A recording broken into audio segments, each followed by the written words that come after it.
বিশ্বাস করবে না। ওই যে এই জন্যই ওই যে আমার পচা কথাটা বলছি, যদি তাবিজে বাচ্চা হয় তাহলে প্রত্যেকটা পোলা পানের গলায় একটা করে বাঁধে দেবো, ওই ছেলে পেলের গলায় তগো বাচ্চা হবে, তাই না? এজন্য প্রত্যেকটা জিনিস জানবেন, জানতে হবে এগুলো কি আমরা কুসংস্কার মেনে নেব না। তবে কি তাবিজে কাজ হয় না হয় সেটা আলাদা লাইন, তারা তান্ত্রিক বিদ্যায় থাকবে, তারা গুরুগিরি করবে না। আর যারা বৈষ্ণব গুরু, যারা কৃষ্ণ তত্ত্ববেত্তা, তাদের কোনো তাবিজ ভরার প্রয়োজন হবে না। তারা শুধু কি প্রচার করবে? মধুমেখার নাম। তা আমরা তো গুরু হইছি, নাম করি না, খালি দেও পয়সার কাম, পয়সার কাম। আপনারা বলবেন এই কমিটির লোকেও কেন আজকে বলতেছে বাবা বাবা আমাদের কমিটির মধ্যে একজন বলছে যে তার এত টাকা লাগে কেন?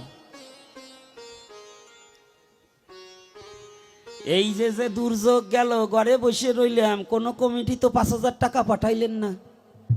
এই শীতের মধ্যে বউ নিয়ে কি সুন্দর আরামে ঘুমাইছেন, আমার ছেলে পেলেগুলো যে ল্যাব পায় না, এজন্য তো আপনাদের কমিটির কোনো চিন্তা নেই।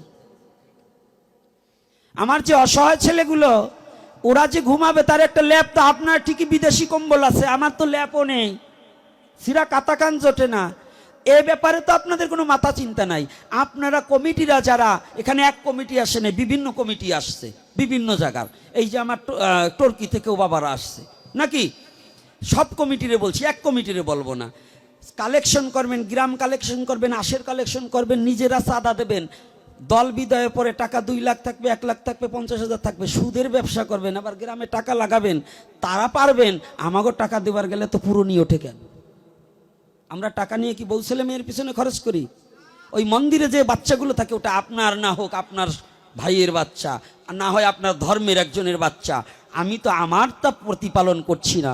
ওদের মুখে হাসি ফুটাতে হলে, ওদের জন্য কিছু করে দিতে হলে দুটো অর্থের প্রয়োজন আছে কিনা? এই আছে কিনা? তাহলে ওখানে যদি আপনাদের প্রশ্ন থাকে, আপনার ছেলে যে মদ কেনার টাকা পেল কোথায়? দুর্গা পূজায় মদ কিনলো, মেয়ে নিয়ে গিয়ে ভালো হোটেলে গিয়ে, নিরিবিলি হোটেলে গিয়ে ইচ্ছা মতো টাকা ভাঙলো, সেই হিসাবটা কি কোনোদিন চেয়েছেন? চেয়েছেন? আপনার মেয়ে অবৈধভাবে সঙ্গ করে গেল, আপনার মেয়ে যে অবৈধভাবে পোশাক কোথায় পেল? আপনি 3টা পোশাক কিনে দিয়েছেন, ওর 6টা সেট আসলো কোথা থেকে? এইটা কি কোনোদিন মেয়ের কাছে জিজ্ঞাসা করেছেন? করেননি। তাহলে আপনি কেমন মা বাবা? এটা জিজ্ঞাসা না করে সাধু টাকাতে কি করবে এইটার পিছনে লেগে আছেন। কত বড় অসভ্য বুঝেন? আগে হিসাব করুন, আগে মন ঘরের খবর চান। আপনার ছেলে যেন মাতাল না হয়, আপনার ছেলে যেন গাঁজাখোর না হয়, আপনার ছেলে যেন একটা মানুষ হতে পারে, এদিকে একটু খেয়াল রাখেন। সাধুর টাকার হিসাব নিতে যাইয়েন না। সাধু মরে গেলে সব আপনাদের জন্যই থেকে যাবে, কিচ্ছু আমি নিয়ে যেতে পারবো না, কিচ্ছু নিয়ে যেতে পারবো না। তাহলে আপনার চিন্তা কিসে? আপনারা আমাদের টাকার এত হিসাব চান কেন? আর যদি চান আসুন, সাধু হয়ে আসুন, এর চেয়ে বেশি আপনি নেন, অসুবিধা নেই, আমরাও দেব। সাধু হন। রাধে রাধে। কি কষ্ট পাচ্ছেন নাকি? এরকম করছে কি না? হ্যাঁ, আপনার ছেলে অকাম করবে, জেল হবে, জরিমানা দেবেন, গোপনের উকিলরে টাকা দেবেন, তা সহ্য হয়। সাধুকে 10 টাকা দিতে গেলে পুরো নিয়ে উঠে যায়। ওরে ভক্ত রে, কষ্ট পাইয়েন না আমার কথায়, যা চলছে তাই বলছি। বলুন, আজকাল প্রত্যেক অনেক মা বাবা আছে, ছেলে কি করে মেয়ে কি করে কোনো খোঁজ খবর নেয় না, কিন্তু ওইখানে সাধু সঙ্গ হবে, এই হিসাব নিয়ে বসবি কবে বয়, কেন কয় টাকা খরচ হইলো এটা বলবি না, কমিটি আমাদের আগে হিসাব দিতে হবে। হিসাব চাওয়ার বলে চাও, তুমি কি জীবনে একবার হিসাব করেছো? তুমি জীবনে কি করেছো? তোমার জীবনে কি করেছো? তুমি কি জীবনে একটিবার হিসাব চেয়ে দেখেছো যে আমার জীবনে আমি কি করেছি? আমি তো মানুষ হয়ে জন্মগ্রহণ করেছি, আমি মানুষের কতটুকু কর্ম করতে পেরেছি, আমি মানুষ হয়ে কি আমার জীবনটা ভগবানের চরণে কোনোদিন উৎসর্গ করতে পেরেছি কিনা, এই হিসাবটা কি নিজের বিবেকের কাছে কোনোদিন চেয়েছি বাবা?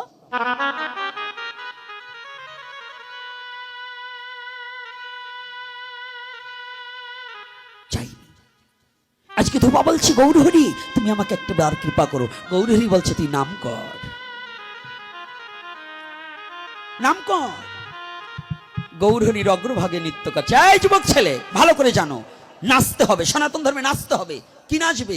2 বাহু তুলে হরিনামে লাফিয়ে দাপিয়ে ভূমিকে কাঁপিয়ে হরিনাম করতে হবে।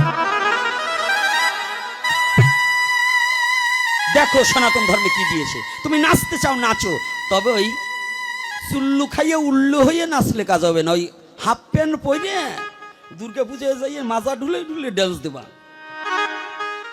যদি প্রকৃত গার্জিয়ান তাকে মাজা বাড়িয়ে ভাঙিয়ে দেওয়া দরকার ওই হারামজাদাগুলোকে। অর্থাৎ যে মাকে তুই পুজো করছিস, তোর মায়ের সামনে তুই কি একটা শর্ট প্যান্ট পরে ড্যান্স করতে পারবি? এই পারা যাবে?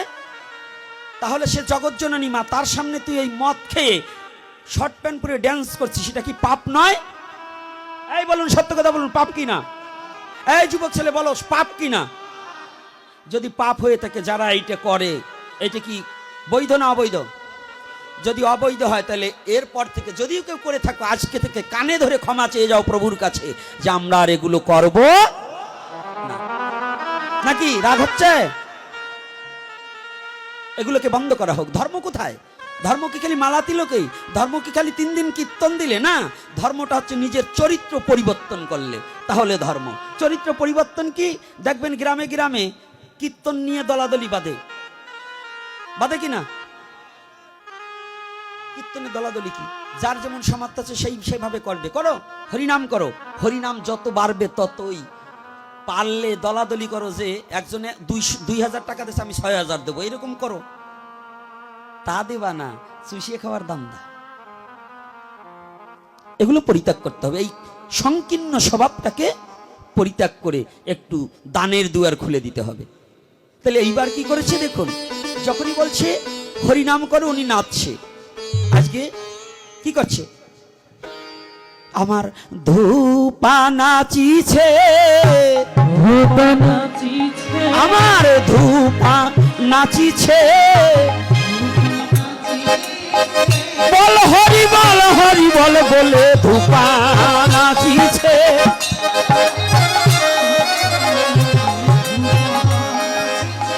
প্রেমানন্দে বাহু তুলে ধূপা নাচিছে রাধে।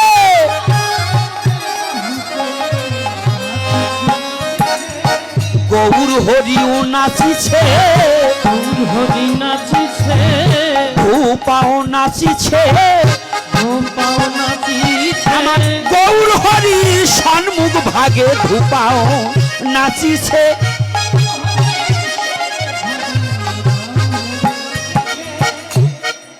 যখন নাচছে না,